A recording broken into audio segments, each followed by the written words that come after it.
Welcome to Table Talk, the podcast series where clinical experience informs optimum human function. I'm Brandon. And I'm Romy, and our guest today is Francesco Contiero. Francesco is a physiotherapist, osteopath and MSK sonographer. He has also trained at the Gray Institute for Sport and Applied Function Sciences.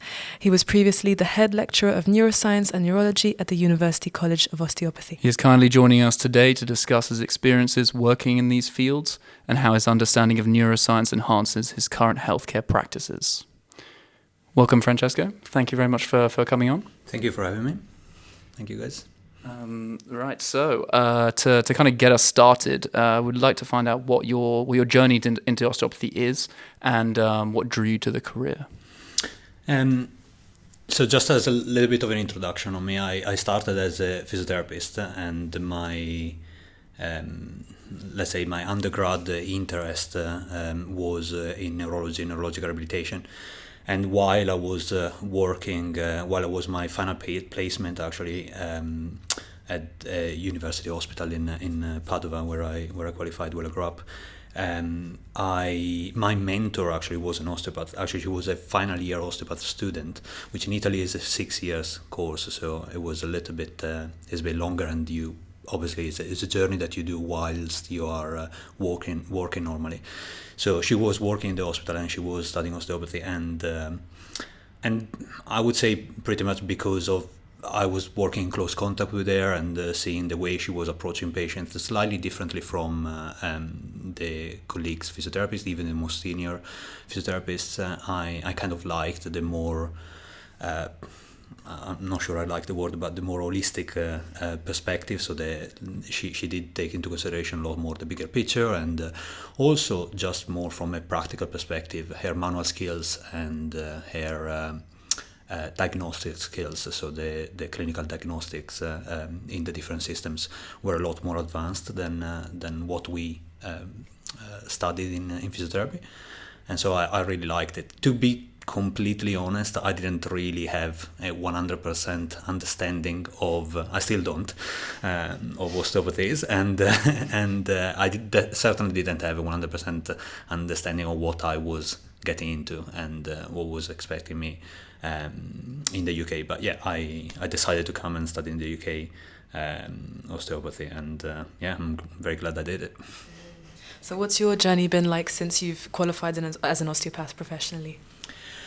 Yeah, so I would say, because obviously I was already a professional when I came here, I started working straight away with patients, and I think to some extent that really shaped a little bit my learning of osteopathy, because a lot of times when I was in class and when I was doing my osteopathy education, I was already kind of taking it from the perspective of how can I apply this with patients and what is going to be actually relevant with my patients. So I would say I perhaps did a bit of a process of filtration while I was studying, which maybe newly qualified osteopaths do after they finish.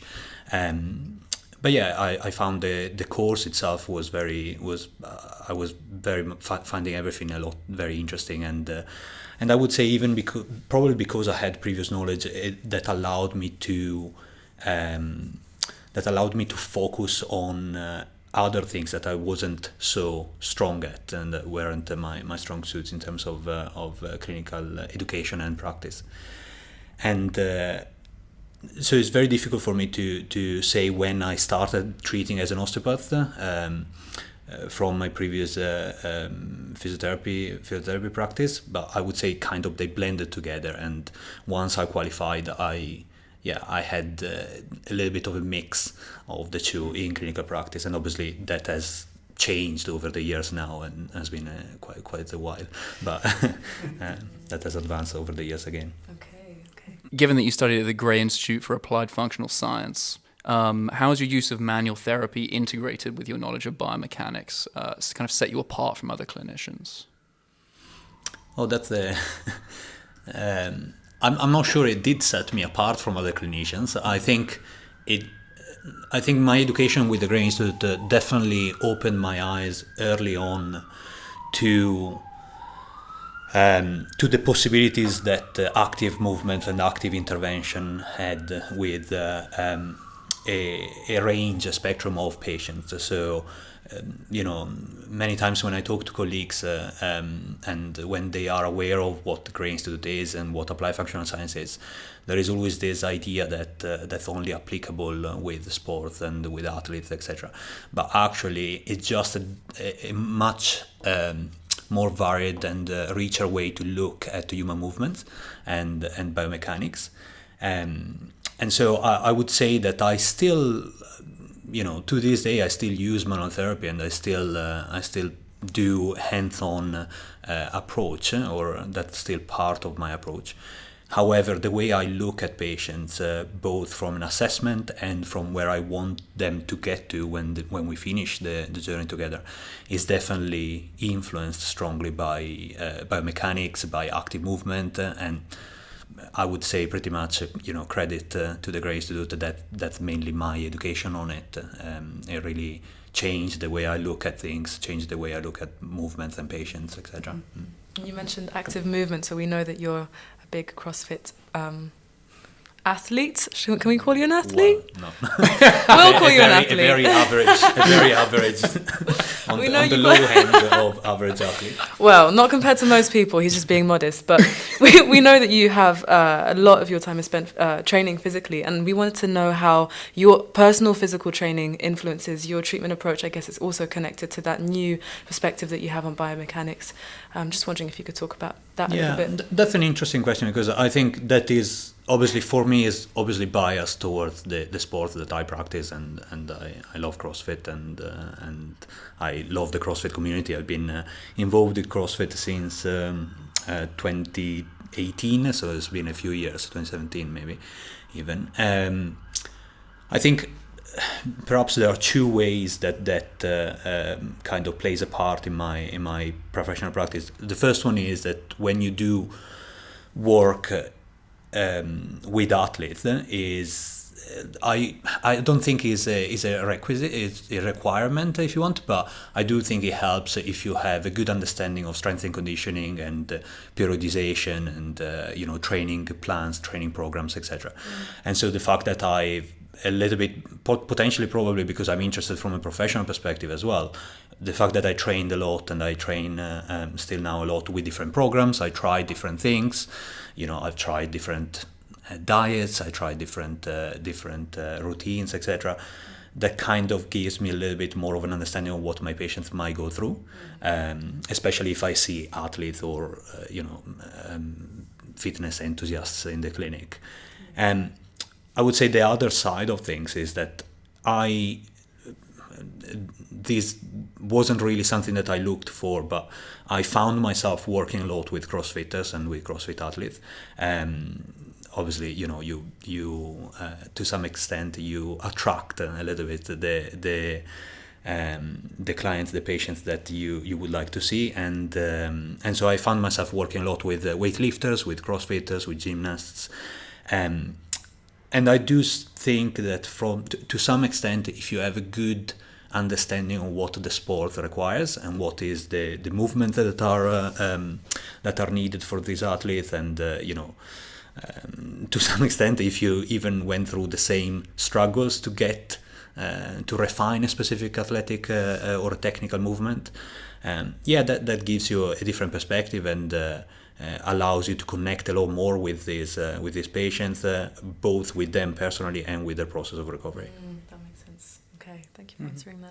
I guess that relates directly to Olympic lifting aspect of CrossFit, right? Because it's a super technically demanding movement pattern. Yeah, I would say CrossFit is a really wide, very big subject, and probably we could do an entire podcast episode on that. We almost need to make a distinction between CrossFit community and the fitness that is behind CrossFit, which is obviously open to everybody, and I do see the benefit of it training myself in a community gym.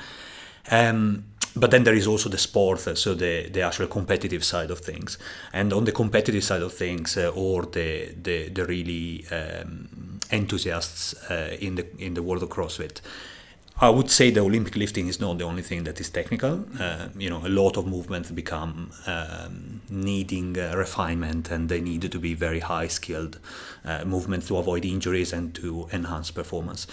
So we always think about the weightlifting, and I really do enjoy working with weightlifters, but CrossFit, I think, is a very challenging sport because it requires so many different performances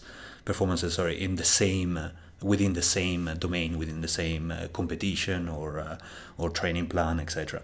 So it's a very challenging, if you want, it's a very challenging subgroup of patients, of athletes, just in general population to work with as well. Could you just give a little, for those who don't really have much knowledge around the CrossFit thing, could you give a little bit of a breakdown of kind of the demands that are required of these people, just to give a kind of a picture of... So this is becoming a podcast on CrossFit. It is a little Please keep listening. We won't just be talking about CrossFit. I'll make it this very brief, and if my wife listens to this, probably she would find it boring anyway. Basically there was another name for kind of a CrossFit competition or CrossFit sport, if you want, a few years ago. I don't know if it's still around, to be honest, and it was fitness racing. And I think that's quite a nice way to put it, because it's a series of movements that are they are defined to standards. So there might be like a jumping over an obstacle, or for repetitions, or there might be a heavy lift, and that's where the weightlifting comes in. There might be some high intensity, high volume, repetitive gymnastic movements, such as muscle ups or other movements. And these are usually for time, so they're usually on a timer, so with intensity, or for load, so with different type of requirements. So obviously an athlete that competes in CrossFit, or anybody that trains in CrossFit, is put forward on demands of mobility and endurance and strength that are perhaps not as specialized as in other sports, where, for example, if you take a sprinter, somebody that trains for sprints, obviously they do strength and conditioning, but they will do a very specific program to make their sprinting better. While if you want, in more classical athletic sports such as decathlon, etc., you'll have a lot of different demands. CrossFit is similar to that, in the sense that there are a lot of different demands that the athlete needs to go through, and that's why it becomes so challenging and, from my perspective, interesting working with this type of athletes, just because they, as soon as they kind of get super specialized in one specific movement or in one specific mechanics, then the demand can change very quickly and very dramatically, and so they need to be ready. Their body needs to be ready to take a different requirement. So it is challenging mainly because of that. So a lot of mobility, a lot of strength, a lot of coordination goes into it, and the ability to be adaptable. Right? And the ability to be adaptable, definitely. Yeah. How would you say that your own knowledge of the body has helped to enhance your own training and to just get the optimal results and kind of goals? Yeah, so I think, again, I might not have a great mean of comparison, in the sense that I've started training when I also started studying with the Gray Institute, and so I've actually, if I think back, I was running a lot back then, and when I started working with applied functional science and with the Gray Institute concepts, that's when I really started getting into strength and conditioning, and I looked into periodization, etc. And so I kind of almost started training to apply some of those concepts that then I was going to work with my patients and offer to my patients. So to some extent I used myself as a bit of a guinea pig on trying different strategies, different techniques of mobility, of stability, balance, performance, etc. So my journey, let's say, in biomechanics has involved a lot of experimenting on on my own body, on myself. Not in the sense that I'm that much better than before, but at least I had fun in the process, I would say. And I guess that's absolutely vital, and probably a good bit of advice to take on anyone who's taking on this kind of journey into treating patients, that really to be able to empathize with the patient fully, you need to experience some of these things for yourself. Yeah, absolutely. I think to some extent, I mean, it's not, as I said before, I know a lot of professionals that are, top-notch professionals. They're really good, and perhaps they're not as up to scratch as they would like to be with their own training. But I would definitely say it helps. It helps connecting with the patient. It helps knowing what the patient is going through. And you say it right. It helps being able to speak the same language with of the patient that is in front of you. And all around, I think it can only be beneficial to your practice. Definitely. Just thinking about, obviously, when I'm talking about applied functional science, applied biomechanics, I am thinking about assessment and treatment, even hands-on treatment, and then exercise prescription. But even if we just think about exercise prescription, knowing what 20 reps of a specific exercise feel like versus 3 reps at a higher load really gives you a very good perspective over how to explain it to the patient and what type of feedback you want from the patient.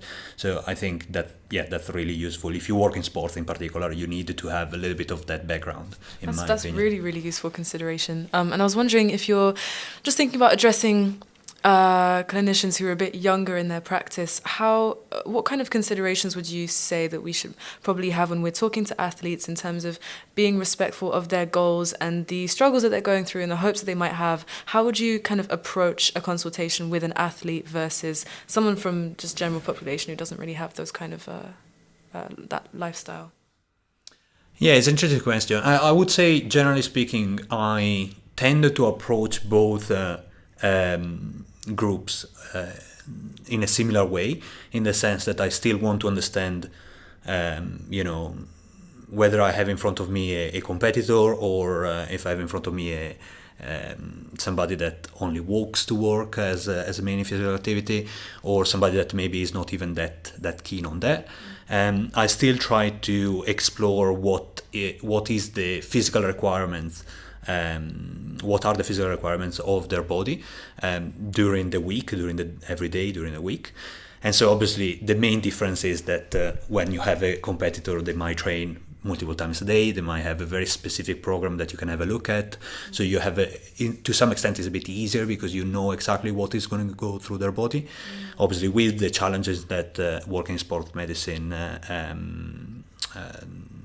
obviously that you find working in sports medicine with these high-level athletes in particular, but with the general population, it sounds bad to say general population, but with the person that might not be training as much, it might be a little bit more difficult to actually gather those information about what is happening during the week to their body. So you might need to be a little bit more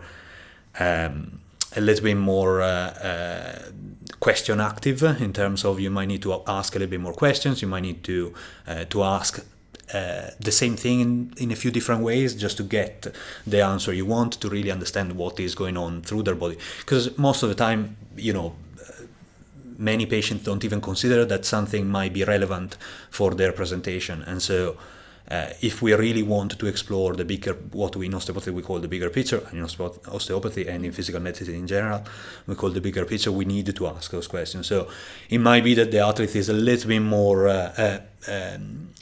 more keen to volunteer those information, while with the non-athletes? Yes, thank you. Thank you. With a non-athlete, you might need a little bit more of an explorative mind over that, definitely. That's really interesting. Thank you for that. Also, given that you said that you've studied both as a physiotherapist and an osteopath, do you find that there's things between the two practices that could learn from each other? Oh, yeah. That's a great question, actually. Yeah, definitely. I think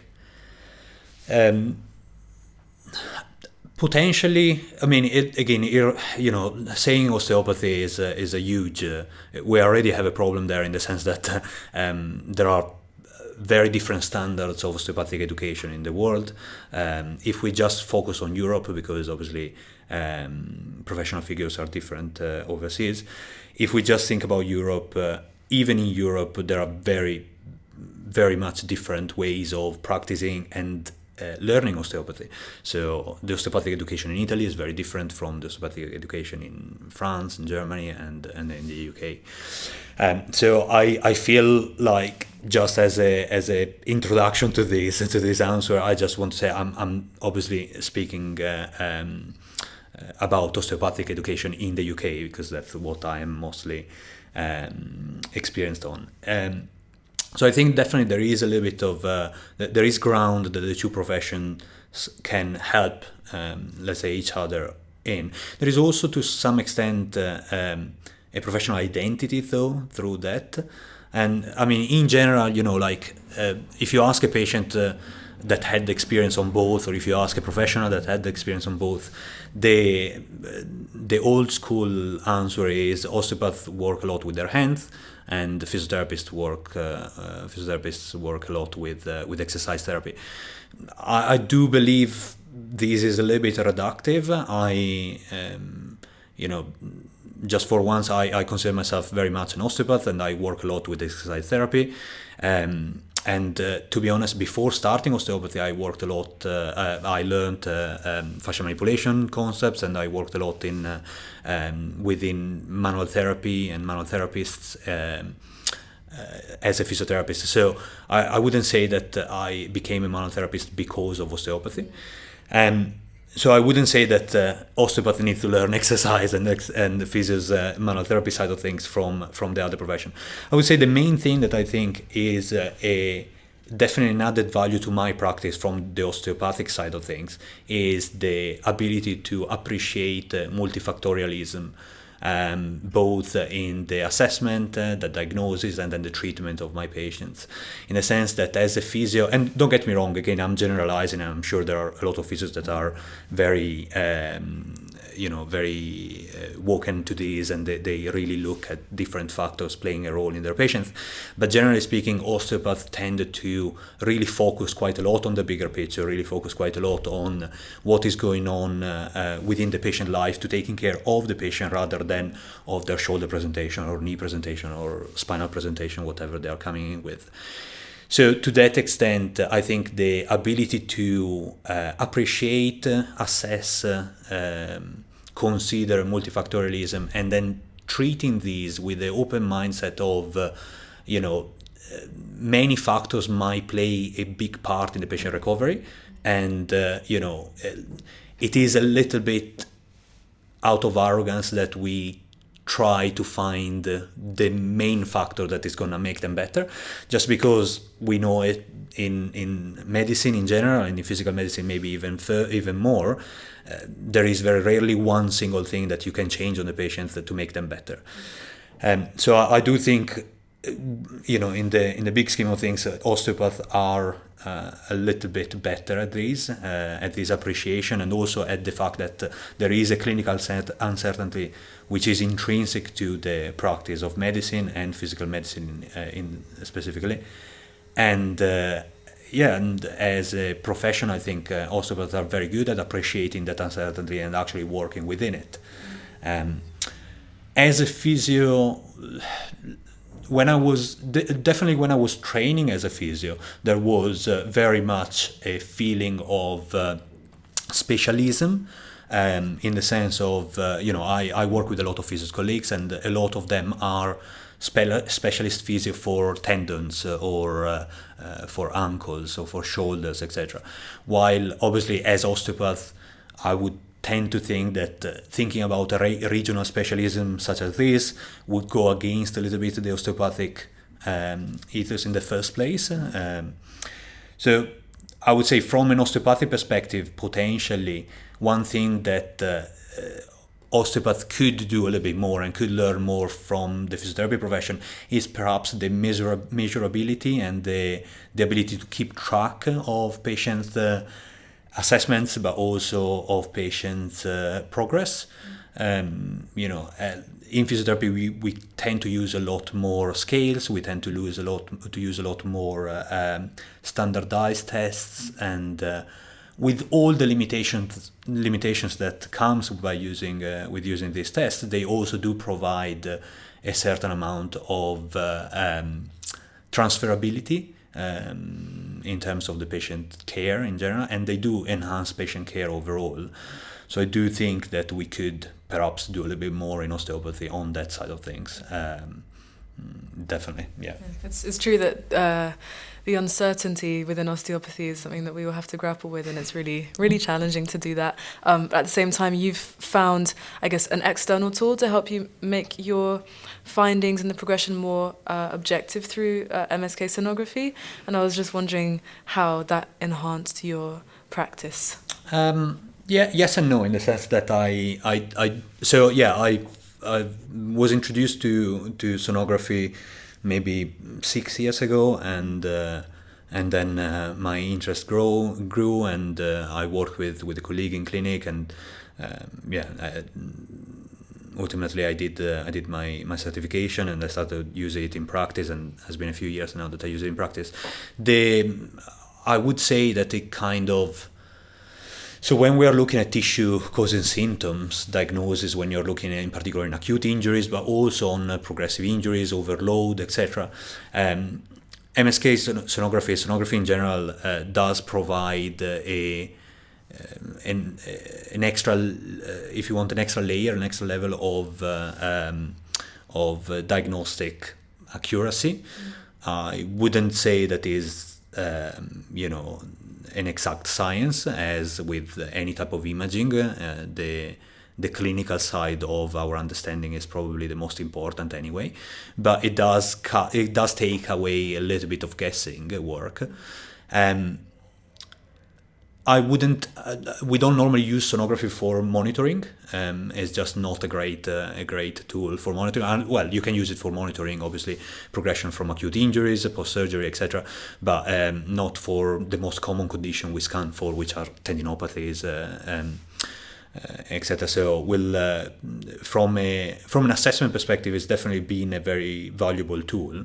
I would say even more further, because obviously working in a clinical setting with sonography, you can really appreciate what you're seeing in the screen, and you can really kind of weigh in that with the actual presentation of the patient, so you understand if what you're seeing is actually clinically relevant or not, and probably that is the most important call anyway that you make, because we find a lot of stuff that is not actually relevant, and we just need to understand if that's part of the process of diagnosis or a recovery or not. Yeah, it's an interesting one, thinking about how many scans of the spine that you can do and find disc herniations, and actually patients have had no symptoms at all. So I guess it's an interesting one, not trying to over-pathologize people as well when you start bringing in external imaging tools like that as well. Yeah, it's a very interesting perspective, because I find, in particular with social media, etc., now you hear a lot of professionals giving their opinion, etc., even people that perhaps before didn't reach so many of us, because before, to be listened to, you needed either a big exposure, such as a magazine or a TV or something like that, or you needed to publish, right? So nowadays, instead, everybody can actually has the potential to have a big reach.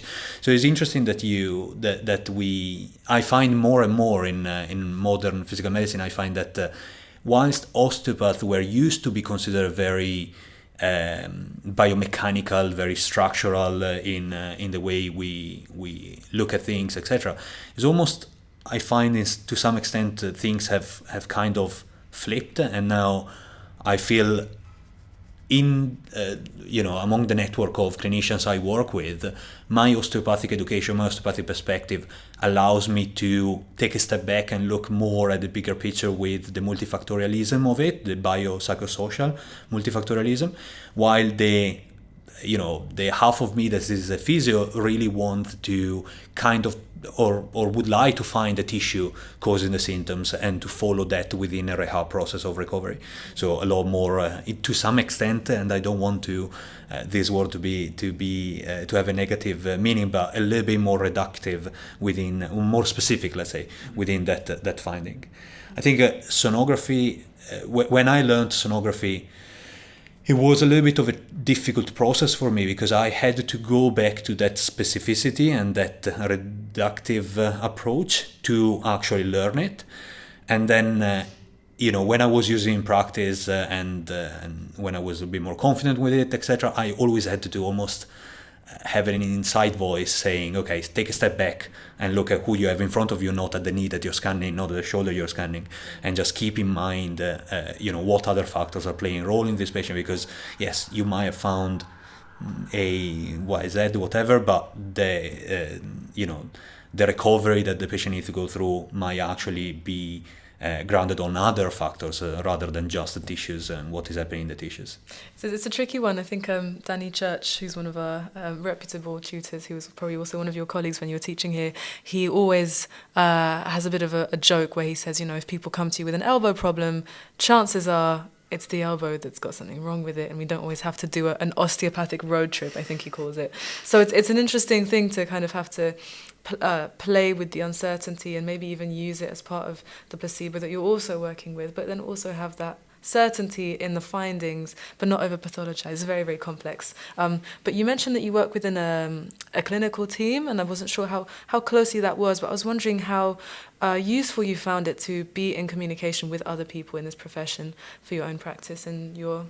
Yeah, so for a few years I worked on my own, with a few associates of the practice, and but it was very much a smaller team. And then since just actually during the pandemic, since 2020, I started working with a much bigger team, and I'm the only osteopath there. There is somebody else that is an osteopath, but they don't practice osteopathy,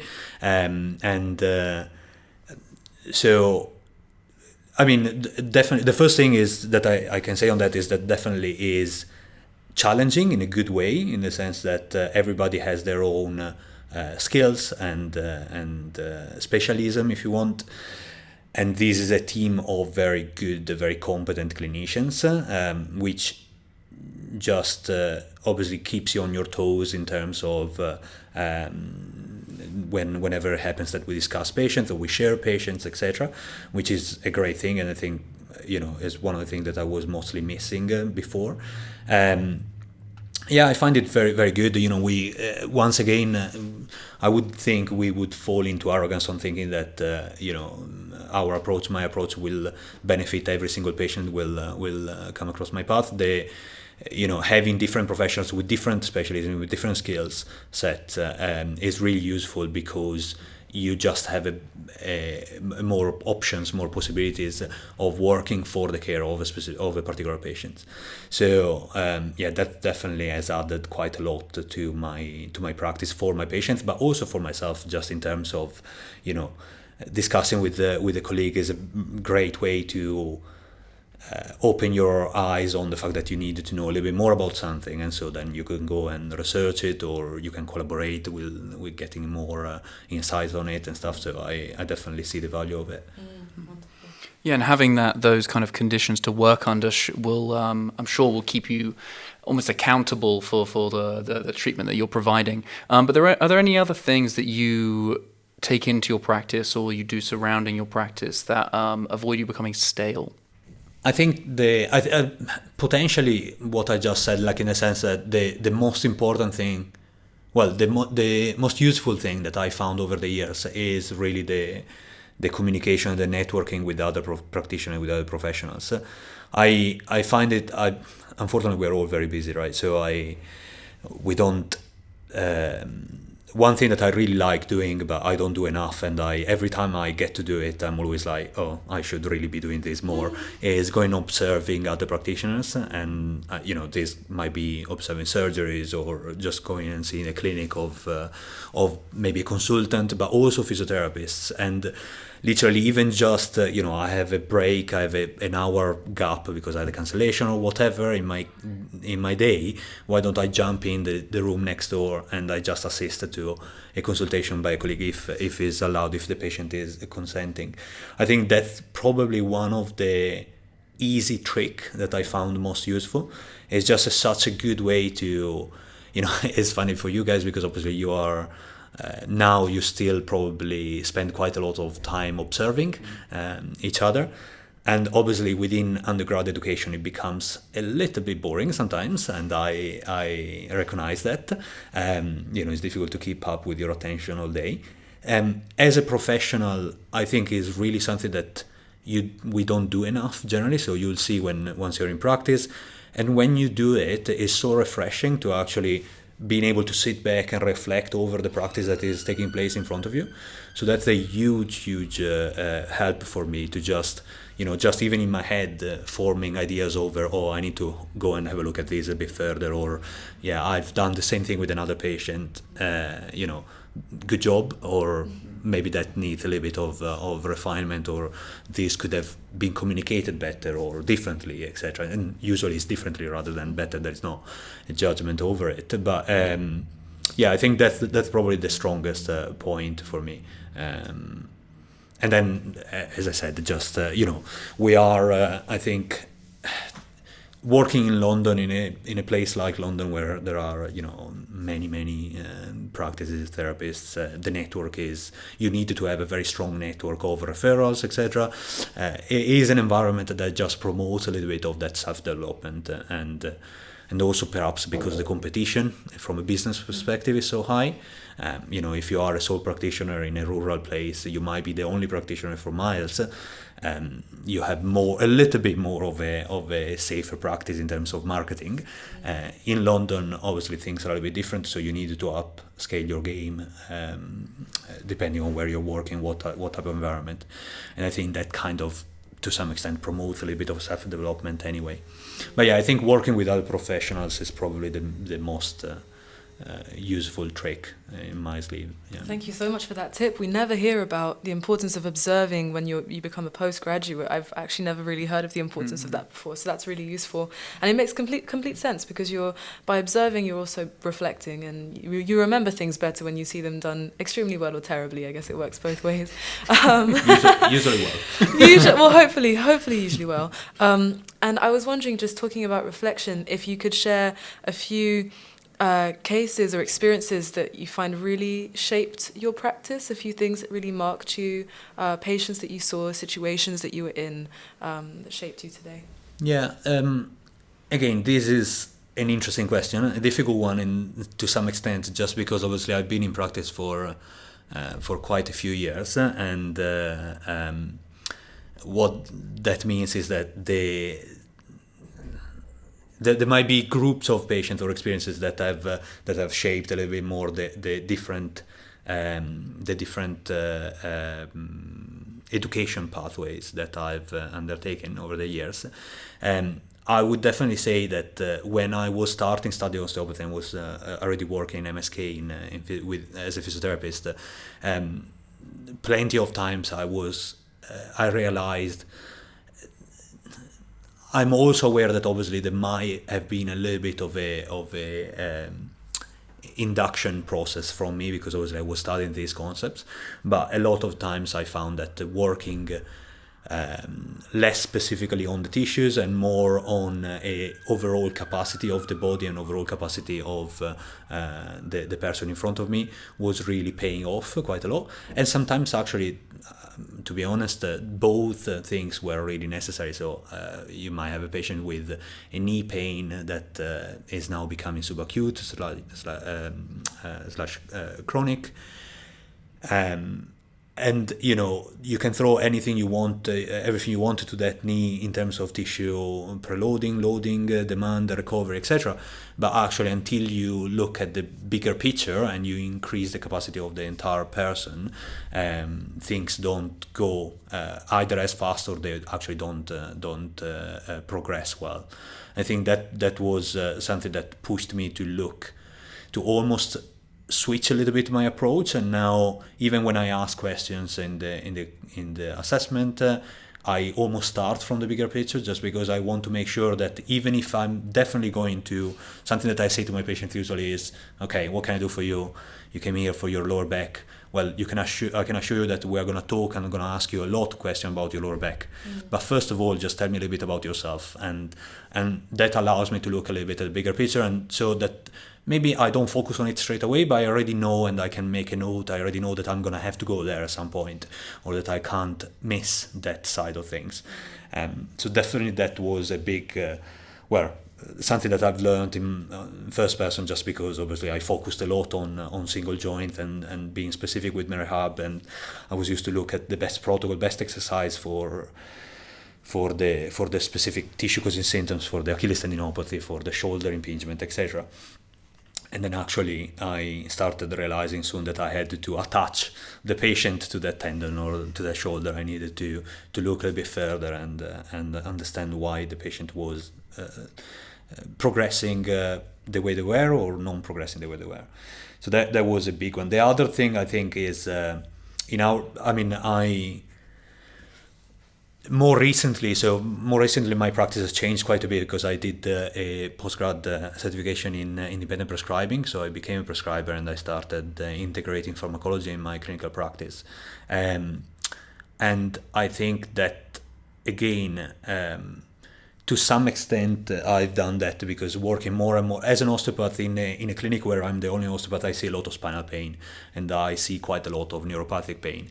And being able to take care of the medication management of my patients was very important from that perspective. And actually, over that, medication obviously is the chemical side of things, and that kind of opened my eyes even further. And to be honest, it's not something I wasn't aware of, but perhaps I kind of put it a little bit more aside, to more the actual chemical side of things, so the nutritional side as well, and the sleep importance, and a little bit more broadly to what we don't consider, strictly speaking, mechanical.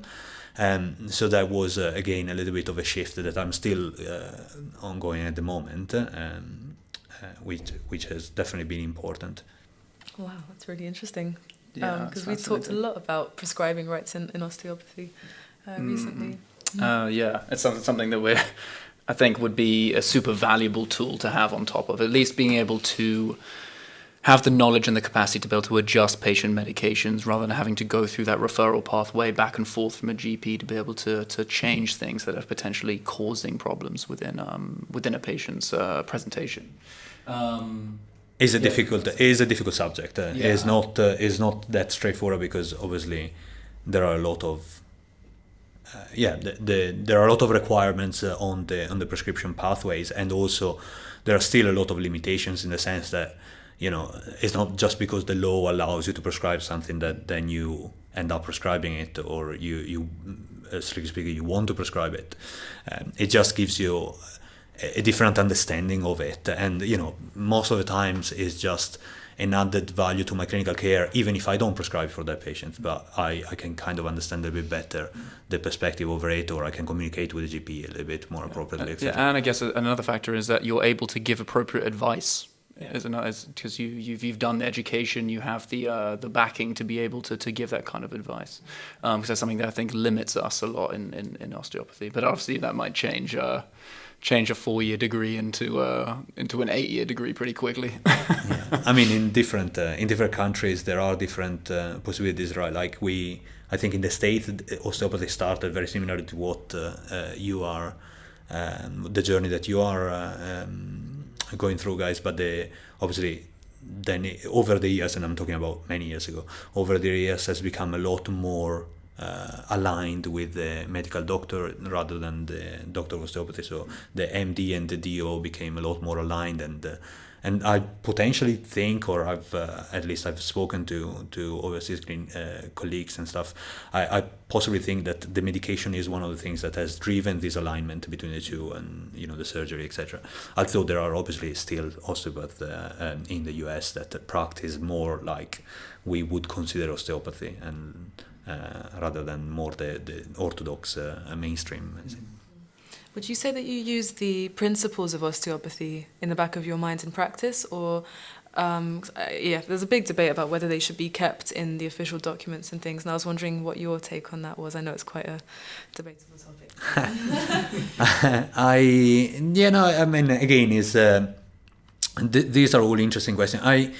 I think to some extent, there has always been students and researchers of history of medicine, and and is useful sometimes, and or just intriguing to go back and see what are the different histories we come from, etc. I think obviously a lot of what we do needs to be up to date with the modern medical principles and the modern research and evidence base that we have.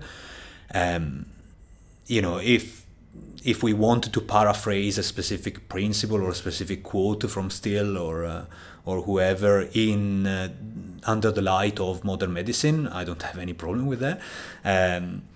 But at the same time, the risk is always with everything in this regard. The risk is that you have practitioners or you have researchers and students that they try to stay fairly literal, or what they think is literal, on the principle of osteopathy, just because it was what osteopathy was created through, while we absolutely know that ancient medicine is not really all I'm all for taking the least amount of medications you need, but nevertheless we know that in the medical history we did pretty bad things. Yeah, let's not bring back the leeches just exactly. I don't think the bloodletting is really needed. Yeah, but you know what I mean. It's just I don't mind looking back. Like I do use some of the principles, if you want, or some of the quotes from Still to actually teach in my courses, in my classes, etc. Just because they kind of are useful, if you want, mnemonic over the fact that we need to keep a mind open to the bigger picture and the capacity of the tissues, etc.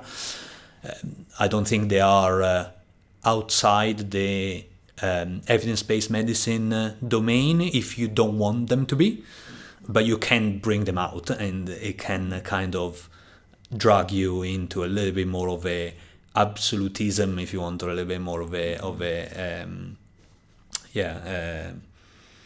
definite more is a bad word, classical, but more traditional another bad word, but approach that perhaps would bring you away from evidence-based. I think again, in moderation, if you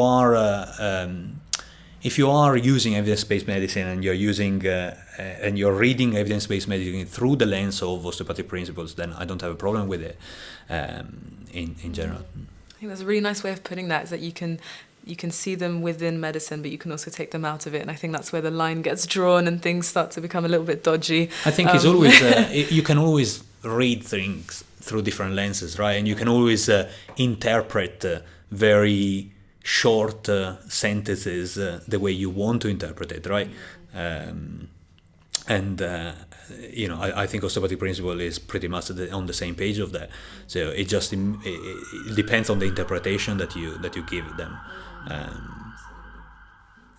Previously you'd mentioned about that you'd done a fascial manipulation course. Could you just tell us a little bit more about that? Yes. So I qualified. I mentioned I qualified from Padova University, which is a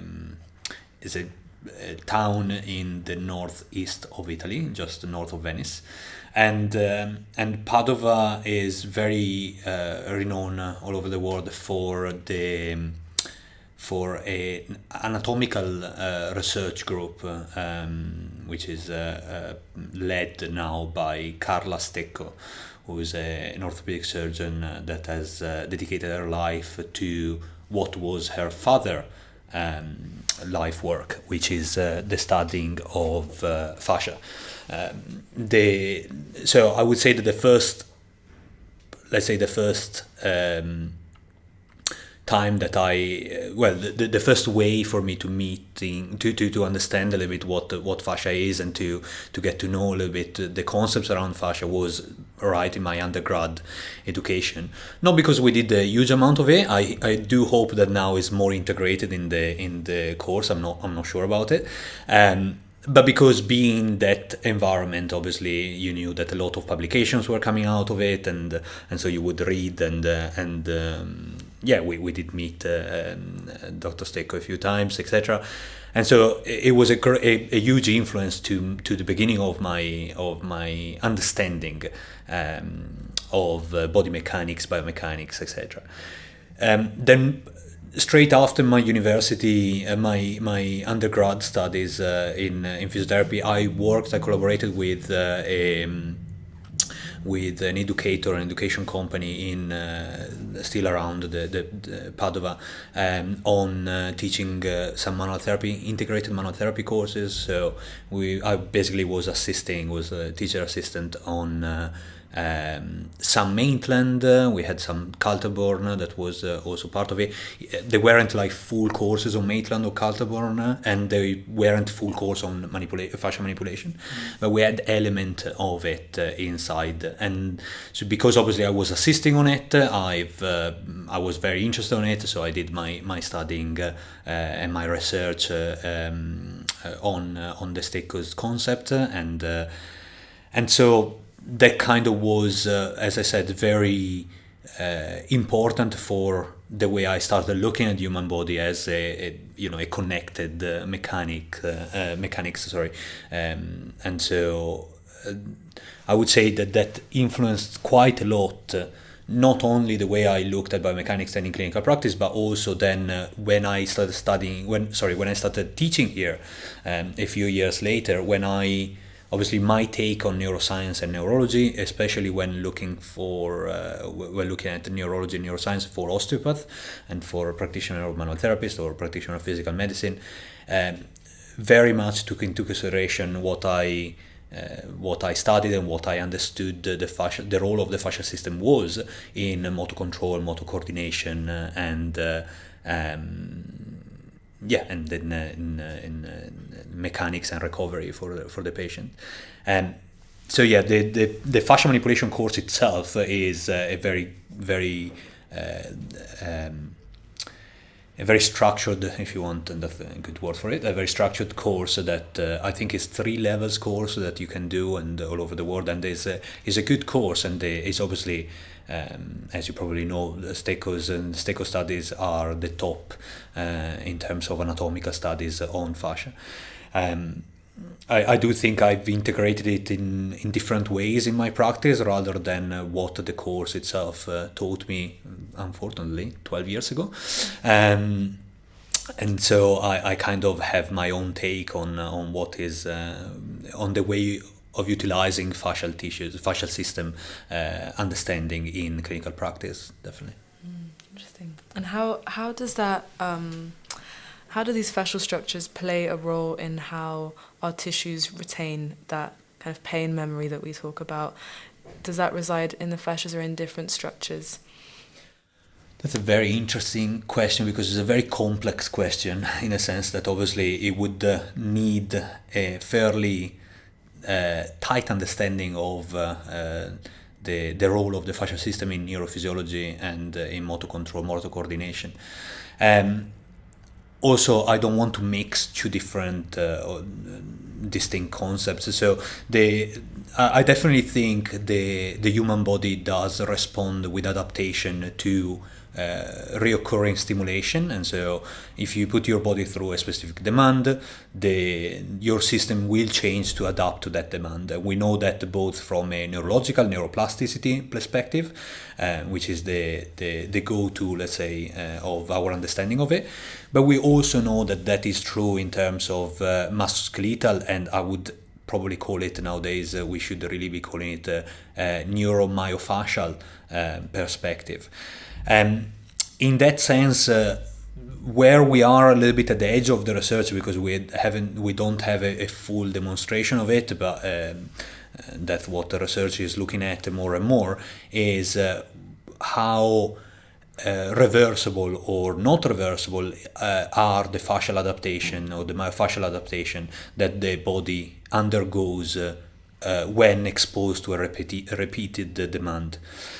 So that's an interesting thing, because obviously if we think about overload injury, overuse injuries, if you have a specific body that does a certain movement always in the same way, we are fairly comfortable on thinking that the fascial system has adapted and is promoting that particular movement, that particular way of moving.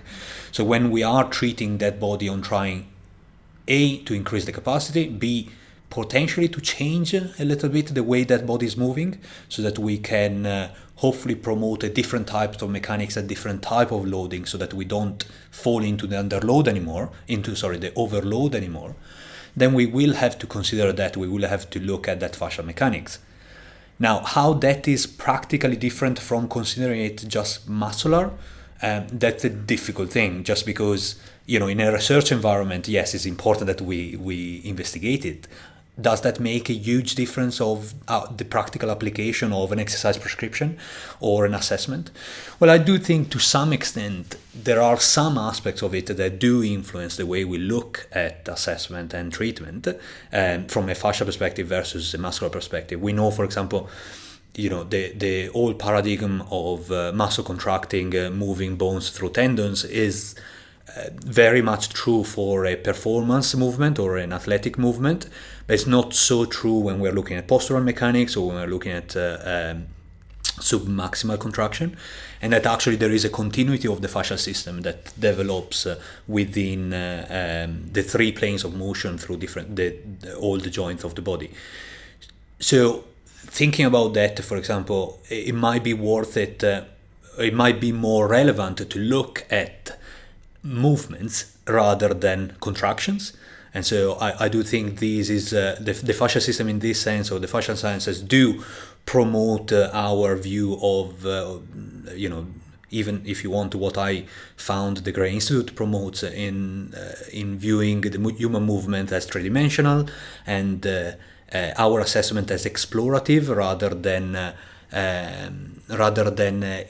an investigation over tendon mechanics or muscle mechanics. So within that concept, muscle-resistant testing, apart for looking at tissue cause and symptoms, is this tendon the problem, yes or no? When we are looking more at mechanics and biomechanics, they lose a little bit more their validity, their importance, definitely.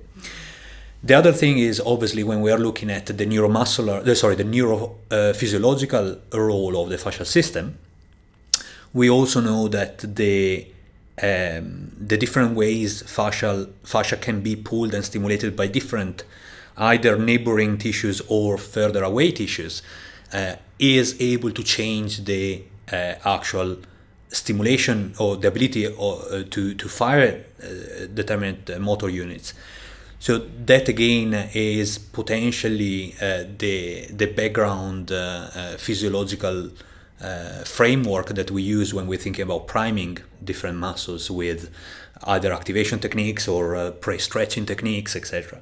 So there are some practical application of what the fascia research has investigated, is still investigating, and has shown over the years. I don't think has changed completely the game, but definitely being aware of it does influence at least my practice to a good extent. So you previously you just touched upon neural priming. Could you flesh that out a little bit in terms of of an actionable tool that people can use in, I don't know, whether it's an approach to sport or an approach to an activity, some sort of protocol that you can use? No. No, and just in the sense that, I mean, it depends what we're talking about. So I'm not sure if I did say neuropriming that's a made up word. No, I'm not sure what. It is a very big umbrella term, if you want, and it is a little bit made up because I don't think is an actual. I mean, I'm sure it's a concept, but so priming is obviously a neurophysiological process which happens centrally. Usually, we consider priming when we're talking about procedural memories and procedural learning. And that's usually what you refer to if you're talking to a neuroscientist or a cognitive neuroscientist. When you're talking about priming, they are going to be thinking about that. I would say that when I was mentioning the priming now is more of a if you want neuromechanical, if you want, again another made up word, in the sense that we. There are different movement patterns.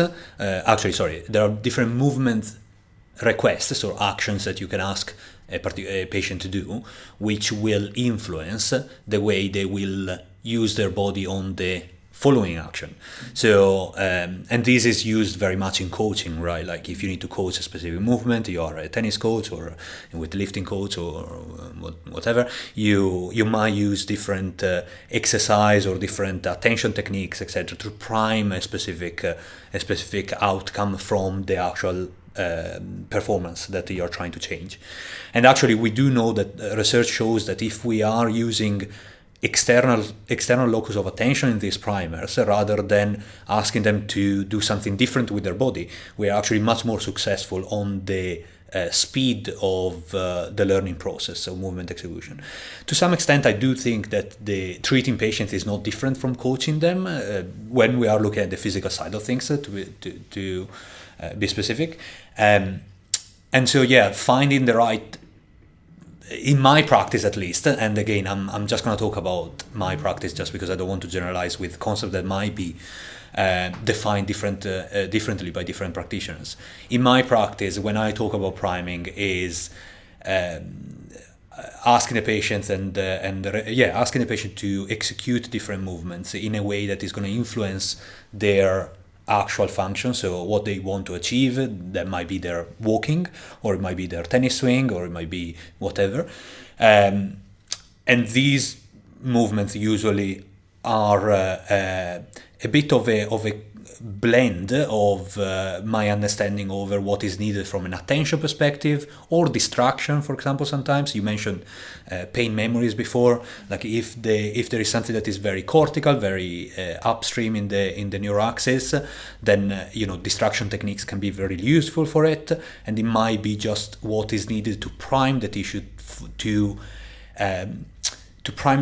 have different sensory stimulation when we finish with a repetition, so that when the patient goes back to that particular movement, the tissues might be actually responding differently to the expectation the patient had beforehand. So kind of changing a little bit the narrative there from a cortical, if you want, priming, or a cortical tweak, if you want. The Gray Institute likes to talk about tweaks, so a cortical tweak. But you can also do that very much more peripherally in the neuraxis, in the entire system, because for example, something like dynamic stretching, we know dynamic stretching can improve performance, and one of the rationale behind it is because we are kind of directionally, so being specific with that dynamic stretching, we can directionally promote fascial elasticity or fascial compliance, and at the same time also promote motor neuronal output, so motor neuronal firing. So that the difference between static stretching and dynamic stretching is that dynamic stretching can create that increased elasticity and can create that increased, if you want, stiffness of the connective tissue, and at the same time really promote the activation of the motor neurons. If we go for static stretching will hinder a little bit that activation of the fascial tissue and of the motor neurons before performance. Now, of these two, the dynamic stretching is obviously the correct priming for an athlete that is just about to undertake a particular performance movement or whatever. See, in that context, priming is a very, now that I reflect over it, is a very flexible term. Yeah. You can use it in a lot of different domains. Yeah. Does that answer your question more? Yeah. So essentially, in like lay terms, you're saying that using dynamic stretching as opposed to static stretching, you're going to get more muscle fiber recruitment, a little bit more fascial elasticity in that respect, so which is going to just promote the function of, or the execution of the task that you're going to do. So you need to obviously base it around the actual movement pattern you're going to use. As an example, like it was just obviously an example of what a priming might look like. Yeah. But in general, I would say that a lot of the applied biomechanics-based treatment, assessment and treatment process is grounded on using these different priming techniques to induce changes on the movement mechanics or the performance or the symptom picture. Makes a lot of sense. I remember once you talked about how we talk about breaking down fascia, loosening up all the fascia, and that's not necessarily the best thing that you want to be doing if you need a responsive system. So that's a really interesting tool to take away. The fascial system has been, is the fascial sciences, if you want, or the fascial discussion, if we want to be broader with it, has definitely been kind of adapted. Again, we said that you can read things in different ways, has been adapted by different practitioners in different ways, and I tend to think that a lot of those practitioners that do a lot of release work, a lot of massage, a lot of soft tissue work, which, don't get me wrong, sometimes is useful, have just taken what they needed from fascia research and just promoted their way of practicing, grounding it on some of the fascial research evidence that have come out. We obviously in our concept, when we are looking to try to get the patient as active, mobile, and in sports medicine as performing as possible, then things don't want to be too loose. Absolutely. It comes back to what we were talking about with CrossFit, about you want to be able to act and be adaptable in any situation, and not just to be able to put your leg over your head, but you want to be able to do multiple things and stay safe and adaptable in those ranges. So thank you for sharing all of that knowledge and for your time today. And I just wanted to ask you whether you would be comfortable sharing any professional goals, personal goals with us today moving forward. That's again, we are full of challenging questions. So I am personally, so I'm taking a little bit of a break from academia, as you know. I've left my post of neuroscience lecturer at the UCO. Yeah, sadly, may I add. And I'm 2 months out, so which means that I thought I had a lot more time to do other things, but actually, profession and life fills all the spare time up anyway. So now at the moment I'm focusing on my clinical practice, and I'm gonna do that for a bit. I do think, I've been in practice for 14 years. I do think I've learned a lot and I've gained quite a lot of experience. However, I do still think experience is the most important part of what we do potentially, and I just wanted to spend a bit of time self-developing some of my skills and working with patients. There are a few things that I might be playing a little bit with, and I'm just waiting to see what's going on from again a professional perspective, more in competitive sport. But also I am planning to go back to academia at some point, and I've always wanted to pursue more research, a more research pathway. So perhaps doing a doctorate, a PhD. Perhaps within the next few years I'll be able to start there, or even going back to education. I still have, a big part of my heart is on education, and I really enjoyed the time I had here at the UCO, I still very much find myself reflecting over the best way of teaching something many times during my work week. So I do still think I will go back to academia in the near future. Wonderful. Well, we wish you the best with that, and you've always been a wonderful, inspiring person to look up to in this field. So I hope that you can continue to inspire lots of people in that way. Thank you. Too kind, guys. Yeah, so I understand that you run a number of courses here at the UCO in education and CPD perspective, and I was wondering if anyone's interested in pursuing any of these kind of things, where can you find that information? Yeah, so I run 4 courses currently. We are exploring perhaps adding 1 or 2 more, and these are there are 3 courses in biomechanics. We explore the lower limb, spine and upper limb biomechanics with, again, applied biomechanics concepts. There are some concepts that obviously coming from the Gray Institute and some concepts that are more if you want, a blend of my experience and the different things that have brought me to practice in the way I do. And then I do 1 course in neurodynamics, which is called the Foundation or Introduction to Neurodynamics. However, is always actually we by discussion and just a natural course of events, we always end up doing quite a bit of an advanced course to the end on neuropathic pain, neurodynamics, etc. So all these 4 courses are all, you can all find them on the UCO CPD website. If I am not mistaken, that is cpd.uco.ac.uk.